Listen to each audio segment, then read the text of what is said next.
Hi, I have a Mike Napulse, and today I'd like to talk about the Starfield news that we got about a week ago. I know I'm a little late to the party here, but I kept having new thoughts and adding them to my video until the whole thing got so complicated I had to start over, so while I can't guarantee that anything I'm about to say hasn't been scooped by several other people already, I can at least promise that it'll offer a decent number of insights beyond just telling you what was in a video you already saw. So I'm going to start with traits because I have the least to say about them, then go over the hidden secrets of the Persuasion system, and move on to how fuel use will shape the game. Now, without further ado, Part 1.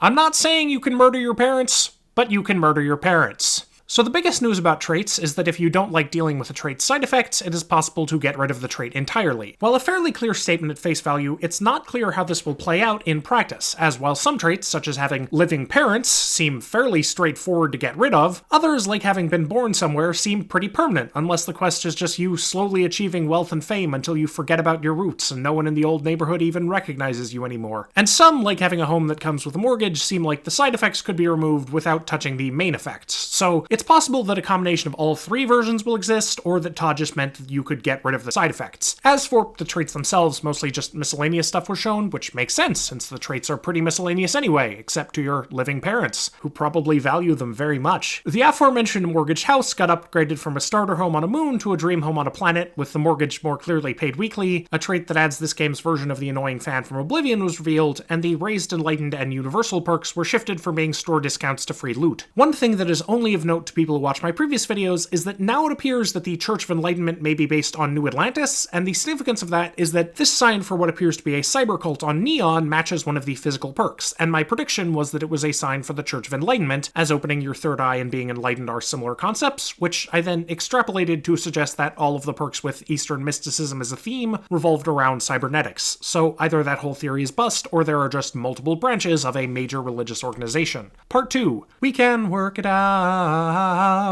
So Todd talked a good deal about the Persuasion system, which he was proud to say feels like part of the dialogue, meaning in this case that Persuasion isn't a sort of minigame like Oblivion, but is based on actual arguments. Now, confusingly, he said you spent points to persuade people, but what we see isn't you spending points, but scoring them over the course of several turns by choosing from a series of arguments that each has a different point value and likely a different chance of success. So you'll have to strategize on when to take an easy but low valued option and when to go for a riskier one. While this seems fairly straightforward, there is something deeply weird going on with the example. To fill this guy's persuasion meter, you need 4 points, but the bottom dialogue option is worth 5 points, and while I can understand having an option that instantly succeeds, having one that gives you more than enough points to instantly succeed probably means one or both of two things are happening. One, the persuasion meter is the source of the weirdness. You aren't getting 5 points out of a maximum of 4 points, instead the target shown is simply a minimum threshold for some degree of success, with additional effects at higher values. This would add an extra layer to the risk-reward system, as you wouldn't just be trying to pick the safest combination of options to hit the minimum target, but be trying to get as many points as possible to hit the highest target while making enough safe bets to guarantee that you won't completely fail if you get a few bad rolls. 2. Alternatively, the arguments are the source of the mismatch. It's worth more points than you can actually use because it doesn't have a fixed score, i.e. it's a skill check, and it's currently worth a lot of points because this character has a very high intimidation skill. But if their skill were lower, it might be only worth 2 or 3 points, or 1 if they hadn't gotten the skill at all, requiring them to combine it with other arguments. For an early game challenge with a score of 4, having one high-level skill will let you pass, but for something with a higher rating like 10, you would need to apply several skills, though the combination is up to you. Overall, I really like this possibility, but there are some problems in terms of evidence or the lack thereof. Primarily that if some skill checks were worth more points for less risk, there wouldn't be the straight progression of riskier checks being worth more points than we can see here. Though there are 2 possible explanations I can see for that, one of which is just that the value of the argument is based on your skill, but the risk of the argument is based on the situation itself, so it's possible that you're very good at intimidation, so an intimidation score would earn you a lot of points, but this character is very hard to intimidate, so the chance of an intimidation roll succeeding is quite low. It's also possible that the green, yellow, red color coding isn't actually referring to difficulty, but is based on the green, yellow, red color coding of the skill trees that we saw in the main trailer.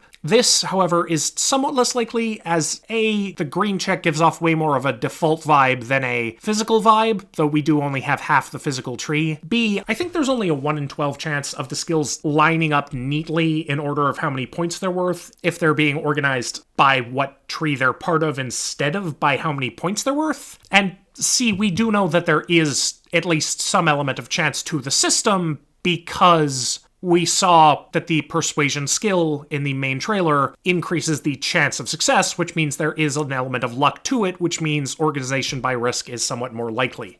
Overall, it's hard to say anything too specific based on only one sample, as I can't tell whether this is what skill checks just look like in general, or this is only what this one looks like. But I can say that one of those possibilities is probably correct. Part 3, Last Gas for 30 Light Years.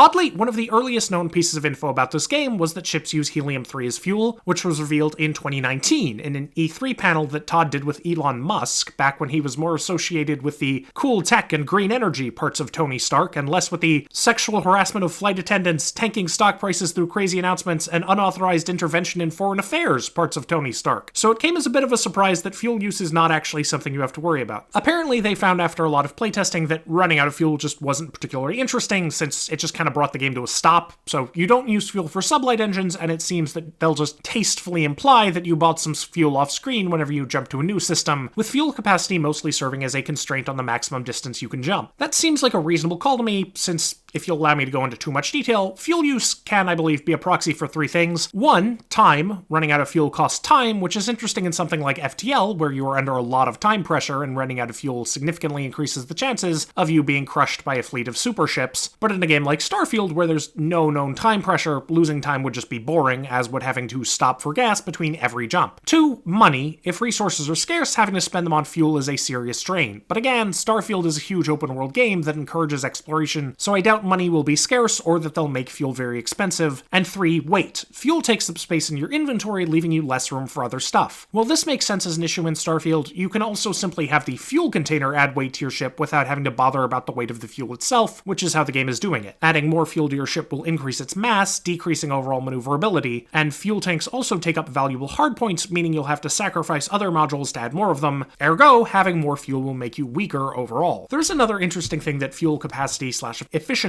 can be a proxy for, which is player level. Players who have higher level crafting abilities will be able to make better ships with longer ranges, and while many destinations will just require several jumps instead of one, the galaxy map clearly shows that some destinations are far enough away from anything else that only high-level players will be able to access them, allowing Bethesda to put higher-level enemies and better loot into them to create a natural progression of difficulty without resorting to a ton of difficulty scaling. This difficulty by system approach is also indicated by Alpha Centauri, clearly a pretty safe, pretty civilized hub system, saying it's level 1, and there is also a broad trend of systems getting further apart from each other the farther you get from the center of the map. I will admit that I don't know what the actual scale of the map is, given that Alpha Centauri no longer seems to be the closest system to the sun, though the map does clearly have a depth effect that might be throwing everything off. How hard it will be to do serial jumps across systems to get to some of these farther planets is also somewhat unclear, as at least some and possibly all of these tiny stars are in fact navigable systems and not just background. Still, this bad boy way over in this left corner is going to take some getting to. So yeah, that's what I got. Peace out until next time.